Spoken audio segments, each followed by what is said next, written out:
We're moving for qualification match number 54 here at Bonnie Lake. Our pre-programmed autonomous period fairly quiet other than the input from the human players launching some fuel over the Alliance walls.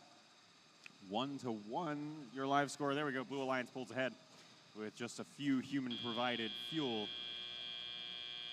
4 points on the board for Blue. We'll give them a lead coming out of autonomous, and thus they will take the second shift of our teleoperated period. First shift duties will be handled by the Red Alliance. They have a quick couple of seconds after autonomous ends to scramble and find some fuel. And then the first offensive shift begins. That's one of the, I don't even know, strategic elements. You can choose to score a little less in the autonomous period if you so desire, so that you have the extra time to pick up fuel for your first shift.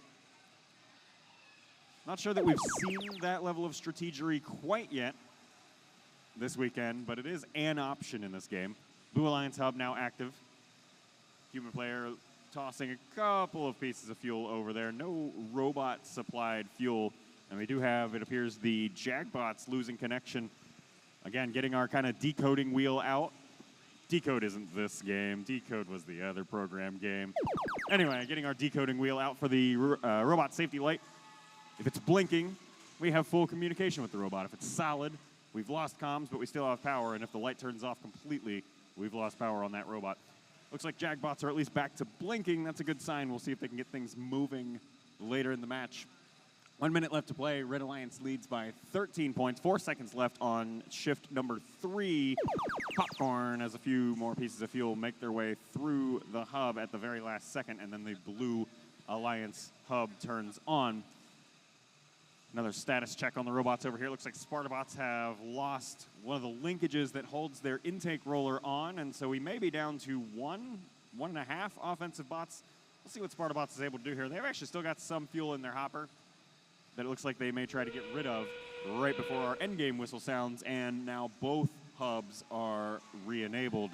Red Alliance taking advantage of that.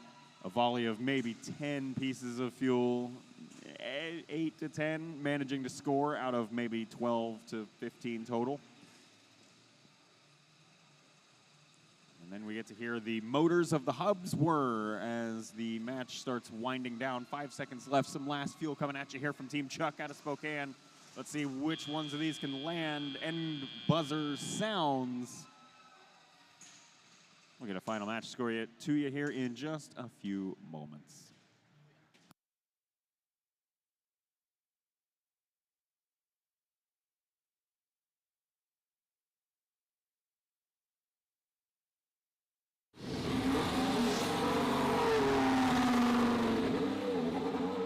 Match results are in for qualification match number 54. Red Alliance wins that one, 59 points to 39. 3 ranking points towards their average will help keep C cubed in the number 12 ranked position that they came into that match with. Team Chuck moves up to 18th, previously 22nd, a pretty great jump as we start winding down our qualification matches.